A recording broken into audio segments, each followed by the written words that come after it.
Olá, bom dia amigos e amigas do canal Dica de hoje. Meu nome é Daniel Nigri, hoje é segunda-feira, dia 13 de fevereiro de 2017 e hoje nós vamos falar sobre um assunto que eu recebi já 2 e-mails, acabei me sensibilizando com eles e eu prometo que a partir de amanhã a gente volta a falar de ações, tá gente? Acabou que semana passada ficou muito em títulos, hoje eu estou fazendo esse vídeo que eu acabei me sensibilizando e amanhã a gente volta já a falar sobre ações. Mas é uma pergunta que às vezes até é recorrente, tá? A gente vê outros especialistas falando, devo vender meu imóvel para investir? E vocês vão ver que eu analiso de uma forma um pouco diferente. Queria agradecer a todos por estarem acompanhando muito já o site, que já está com muita visualização, muito acesso, né, que chama. Queria convidar também para se inscreverem na página do Facebook, o Twitter também a gente fez. Sempre a dica de hoje 7, tá, gente? Então vamos começar. Hoje tem uma planilha bem legal também. Então vamos lá, e-mail do Thiago, que foi esse que eu recebi. Mudei o nome para a pessoa, para manter o sigilo. Então vamos lá, tenho 43 anos, sou professor, tenho renda em torno de 5 mil, pretendo vender meu imóvel para aplicar na bolsa. E aí ele começou a mandar outras mensagens porque eu fui conversando com ele. Falou que tem uma filha pequena, e hoje sobram em torno de 2 mil por mês para investimento. Com o aluguel, ele acredita que ainda vai me sobrar, né, que ele escrevendo, de R$ 1.000 por mês, mais ou menos, para investir além do valor do imóvel. E o imóvel é cerca de R$ 250 mil. Então, rapidamente, vamos lá, pensando matematicamente, tá, gente? Como o valor do aluguel, tá, que é R$ 1.000 comparado ao valor do imóvel 250 mil, isso aí numa calculadora você faz rápido, você vai descobrir 0,4%. Aí você vai pensar assim, até a poupança rende mais do que isso, então vale a pena. No entanto, a rentabilidade de um imóvel, tá, ela consiste em duas partes. O aluguel é só uma das partes. As pessoas às vezes elas erram nessa questão.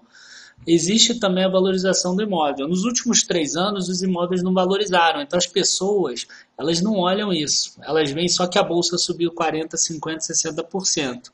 Então, elas partem do princípio que isso vai ser algo eterno e elas mantêm o foco nisso. Enquanto isso, em 2011, 2012, eu via várias pessoas falando que o bom era investir em imóvel, que bolsa era horrível. Entendeu? Então a gente tem que tomar cuidado, porque esse movimento de vender um imóvel para aplicar em outro lugar, a gente vai ver que tem que ser muito bem pensado. Ele pode ser bom, mas tem que ser bem pensado. Eu vou mostrar um outro e-mail também que eu recebi, que foi aquele outro que eu falei. A natureza humana aumenta as despesas quando sobra dinheiro. O fato de você ter o dinheiro aplicado lá e você saber que você possui aquilo, você faz com que você aumente a tua despesa mais do que a tua receita. Normalmente, tem pessoas que têm disciplina. E é uma das conclusões que a gente vai chegar. Se você tiver essa disciplina, é uma boa mexida, né? Um bom movimento, você vendeu o imóvel para aplicar. Se você não tiver essa disciplina, você ainda é novato em investimento, a gente vai ver que não vale a pena, eu vou ver isso no Excel. Dinheiro na mão é vendaval, enfim, né, um jargão aí normal que as pessoas usam. Então vamos aos gráficos e vamos olhar outros fatores.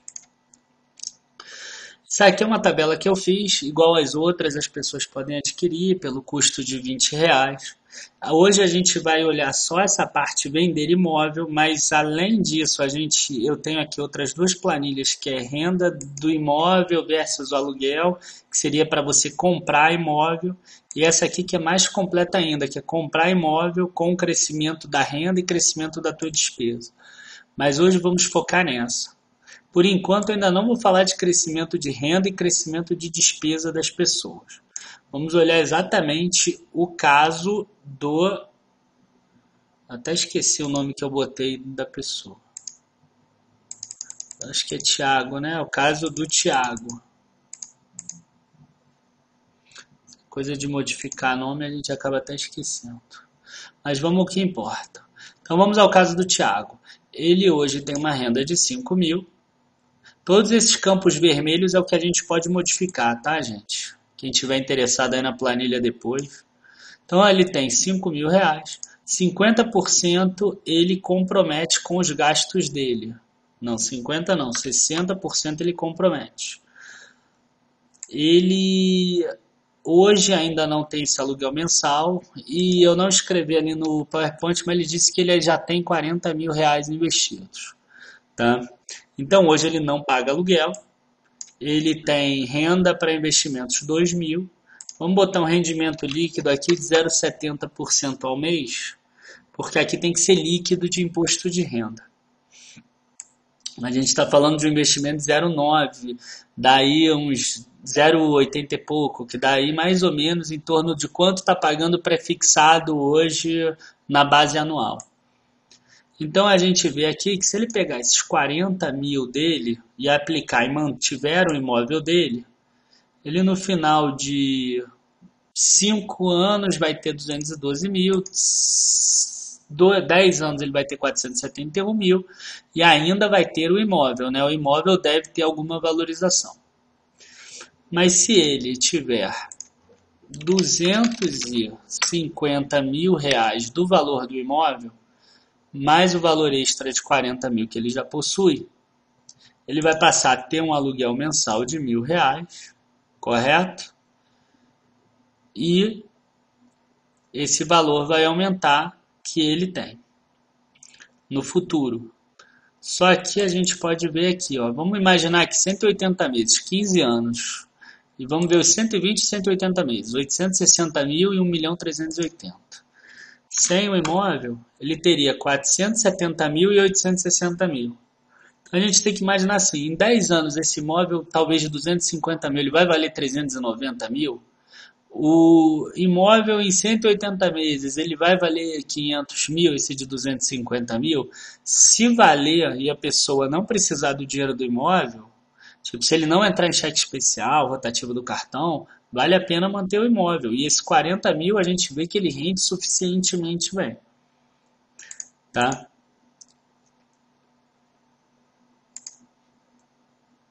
Agora vamos alterar aqui, vamos ver se a pessoa, se ela for um as do investimento, se vale mais a pena.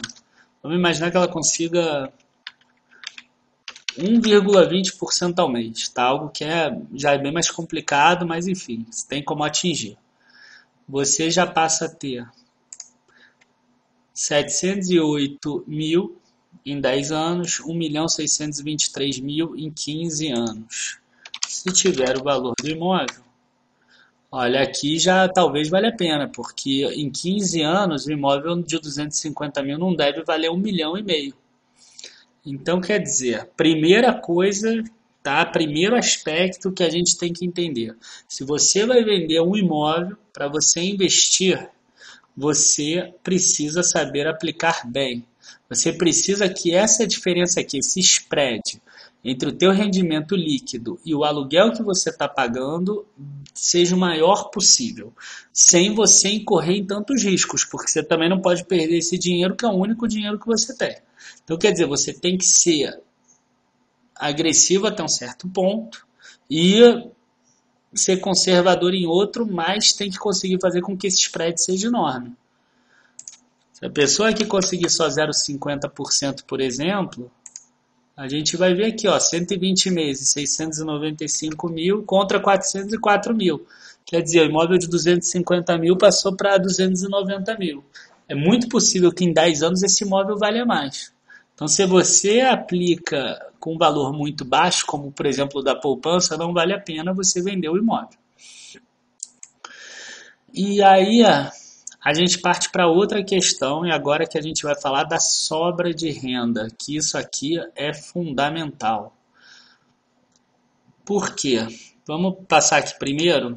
Eu recebi o outro e-mail, tá? Também mudei o nome, João Miguel. E vamos lá, uma história para quem aí está pensando em vender imóvel ou desistiu de comprar imóvel para investir. Vamos lá.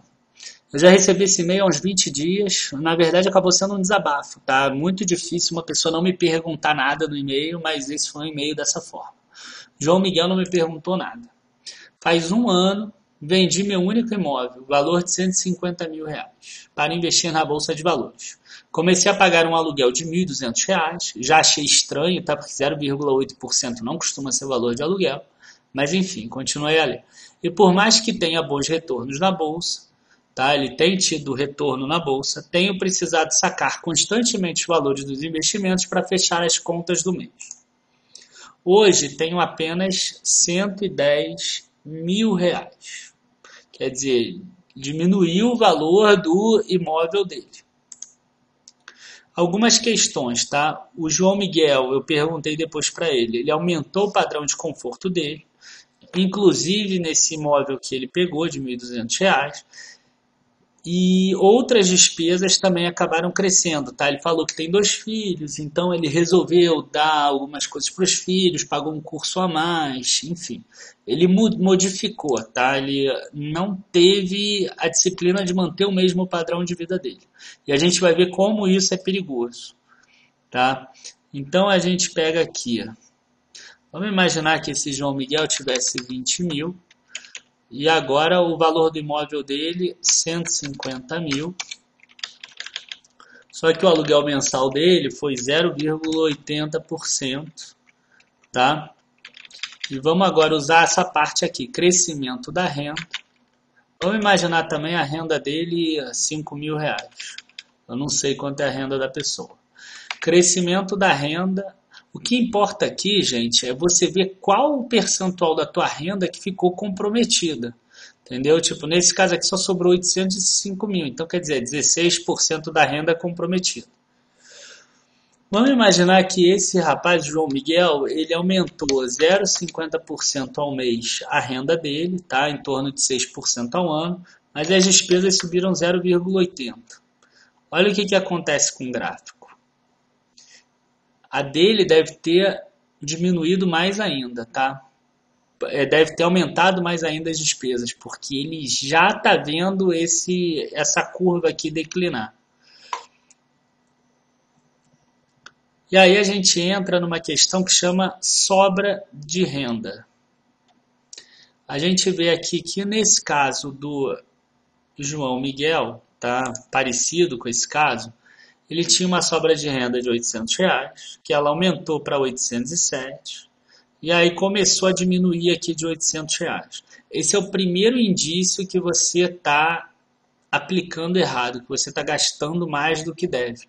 Quando a tua sobra de renda começa a diminuir, tá? Você não vai perceber isso nos investimentos, olha.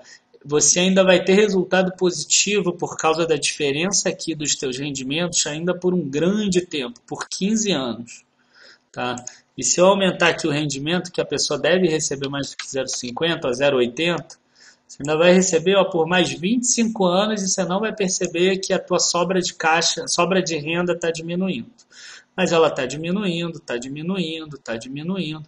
Até que chega num ponto aqui, ó, entre o ano 10 e o ano 11, no mês 126, que essa sobra de renda ela passa a ser negativa. Ou seja, você precisa começar a sacar dinheiro para fechar as tuas contas do mês. Por quê? Agora a tua renda é 9.373 e a tua despesa é 8.187. Isso ainda pode ficar pior, tá? Se eu botar um crescimento do aluguel. Deixa eu corrigir aqui que eu escrevi errado. 0,50% igual ao crescimento da renda, igual à inflação. A curva já veio antes, para baixo. E provavelmente aquela sobra de renda, ó, ela já nem subiu mais no início, ela caiu direto. E aí ela caiu, imaginando que você pague um aluguel que tenha um reajuste sempre. O reajuste normalmente é anual, tá? Só que ia ficar complicado eu botar aqui na planilha ele anualizado. Então eu botei aqui mensal, numa base mais ou menos que seria da inflação. Ó, em 6 anos, 7 anos, o João Miguel já precisaria sacar o dinheiro. Ele chegou nisso antes, tá? Ele chegou em menos de um ano a precisar sacar dinheiro. Tamanho deve ter sido o aumento do conforto da pessoa. E aí, o que que acontece? A partir daqui, ela precisa começar a sacar. Ó, nesse mês só R$ 11, nesse mês só R$ 28, nesse mês, e aí vai aumentando, aumentando, aumentando, até que chega um ponto que o valor para de crescer.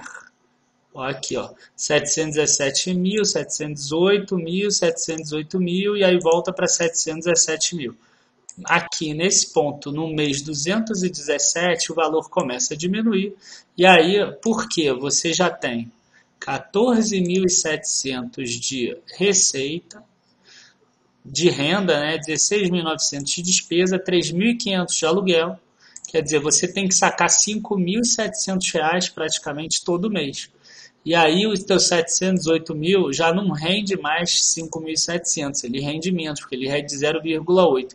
E aí a partir daí é uma queda brusca, igual a gente vê lá, até você estar devendo mais de R$ 1 milhão. É óbvio que a pessoa, quando ela percebe que isso aqui está diminuindo, aí sim ela começa a cortar as despesas dela.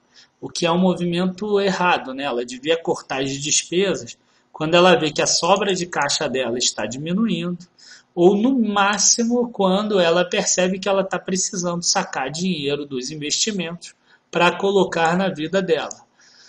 Ou se não, tem algumas pessoas que aceitam assim, eu vou sacar todo mês 1.500 do investimento. Eu sei que o que rende 4 mil, eu vou sacar 1.500. Então, quer dizer, nesse ponto aqui que ela vê que começa a subir, além dos 1.500, ela precisa conter isso. Ela vai precisar reduzir as despesas dela ou aumentar a receita dela.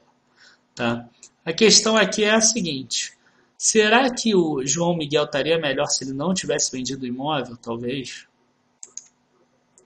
Aqui ele. Então quer dizer, ó, no 180 meses ele está com 674 mil. Provavelmente aqui vai dar um número que não. Não, por acaso deu que sim. 745 mil. Ele teria o imóvel e ainda teria mais dinheiro. Isso mantendo esse aumento de despesa.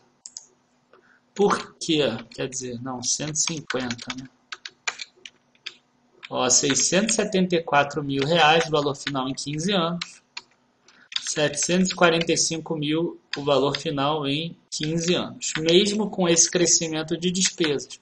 Por quê? Porque aqui ele ainda tinha sobra de caixa, que essa sobra de caixa se dissipou com o aluguel. Entendeu? Então, vamos voltar para o PowerPoint, porque aí eu vou entrar numa questão que é perfil do investidor. E o perfil do investidor ele é muito mais amplo do que apenas preencher um questionário que a gente vê no banco, na corretora, né? Que você coloca lá conservador, moderado e agressivo, e aí o banco te coloca vários produtos daquela forma, tá? Isso que a gente responde é o que a gente gostaria de ser, tá? O que a gente queria ser. Mas o que a vida impôs pra gente, tá? Se a gente quiser virar, por exemplo, agressivo, a gente precisa modificar algumas questões na nossa vida para virar agressivo, para a gente poder ter um perfil agressivo. Tá? Então, tem algumas perguntas que quando eu tenho as minhas aulas, enfim, né, com os meus alunos, eu coloco para eles, para ver se realmente o perfil que eles respondem é realmente o perfil que eles podem adotar no mercado de ações. Então, o que acontece? Quantos anos você ainda pretende trabalhar? Isso é independente da idade que ele tenha, tá? Eu já tive uma pessoa de 25 anos que falou que só queria trabalhar mais 5 anos. E tem gente de 66 que fala que a família é longeva que ainda deve trabalhar mais 25. Então, enfim, que o pai morreu com 99, o avô morreu com 100, enfim. Quanto da sua renda você gasta com suas despesas mensais? Foi isso que a gente viu ali no gráfico. Nos últimos 12 meses, quantas vezes você precisou entrar no cheque especial rotativo do cartão ou sacar parte de suas reservas, mesmo que tenha sido por um dia, tá? E depois você ter conseguido recolocar o valor? Quer dizer, foi um problema de fluxo de caixa. Toda a sua renda provém do mesmo lugar? Se você não trabalhar, a sua renda para de existir, quer dizer, um empresário às vezes consegue parar de trabalhar e a renda continua lá. Um servidor público ou funcionário de um lugar, ele consegue tirar um atestado médico. Agora, às vezes um profissional liberal não. Você tem flexibilidade na tua vida? Quer dizer, você consegue mudar de lugar, fazer com que as pessoas mudem com você, às vezes é ter poucos filhos, o teu emprego ele pode se adaptar ao que você quer, às vezes, por exemplo, uma pessoa que trabalha com um computador, com um site, ela tem muita flexibilidade, ela pode ir para o lugar que, por exemplo, esteja mais barato. Já uma pessoa que tem um emprego fixo numa indústria, que é em um determinado lugar, que já tem alguns filhos, ela já não tem essa flexibilidade tão grande, porque os filhos já estão nessa escola, a indústria naquele lugar, então ela precisa morar perto daquele local.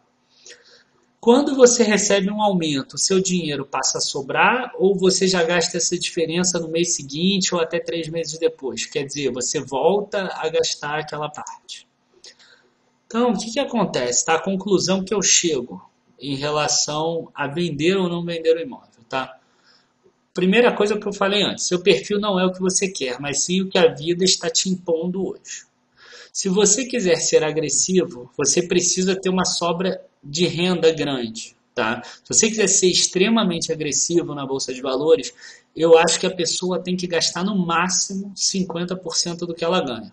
Por quê? Porque existem oscilações. Entendeu? A maioria das pessoas não tem renda exatamente 5 mil todos os meses e nem uma despesa exatamente 3 mil todos os meses. Ela vai ter mês aqui que ela vai ter despesa de 6 mil e vai ter mês de despesa de 2.500, entendeu? Por exemplo. Então ela precisa ter essa disciplina, né? Ela precisa saber que ela tem uma sobra de renda grande. E essa fonte de renda tem que ser segura e confiável. Quer dizer, quanto menos segura essa renda uma renda, por exemplo, uma pessoa que só trabalha em um lugar e que ela é freelancer desse lugar. Ela pode ganhar às vezes 15 mil reais, mas cara, ela precisa ter uma reserva grande, porque às vezes esse freelancer vai sair logo. Então, a gente precisa ter essa questão também. Após a venda do imóvel, a pessoa precisa ter disciplina e paciência para não entrar no caso do João Miguel, que aumentou as despesas dele. E aí ele começou a ter que sacar o dinheiro do investimento. Aí, quando você saca o dinheiro do investimento, ele passa a render cada vez menos. E ele rendendo cada vez menos, você vai chegar no fundo do poço logo. E pior, você vai chegar no fundo do poço sem o imóvel, né? Você não vai ter nem mais um imóvel para vender.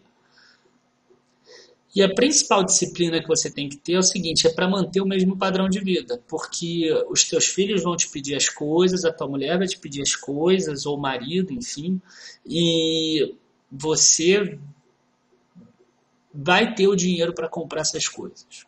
E você precisa saber que você não pode comprar essas coisas, porque faz parte de um plano, entendeu? Então vale a pena, inclusive, sentar com a família e explicar o plano. Então, a minha conclusão final vale a pena vender o imóvel para alocar na bolsa se a pessoa tiver o perfil correto, senão não vale a pena. Na planilha aqui que eu fiz, tá? Eu ainda tenho outros para comprar o imóvel também, se vale a pena comprar o imóvel ou deixar aplicado, mas segue o raciocínio análogo que a gente viu hoje de vender o imóvel e, enfim... mas só que aí tem aqui, né, juros do financiamento, seguro, amortização, mostra se vale a pena você comprar à vista ou comprar financiado para aplicar a diferença. Enfim, eu espero que vocês tenham gostado desse vídeo, tá? É uma decisão muito arriscada, muito complexa, não é apenas ver que o rendimento do teu investimento é maior do que o rendimento do aluguel que você está pagando. E eu espero ter aberto o olho aí das pessoas e eu prometo que amanhã eu volto a falar de ações. Uma boa noite a todos, bons negócios amanhã, abraços.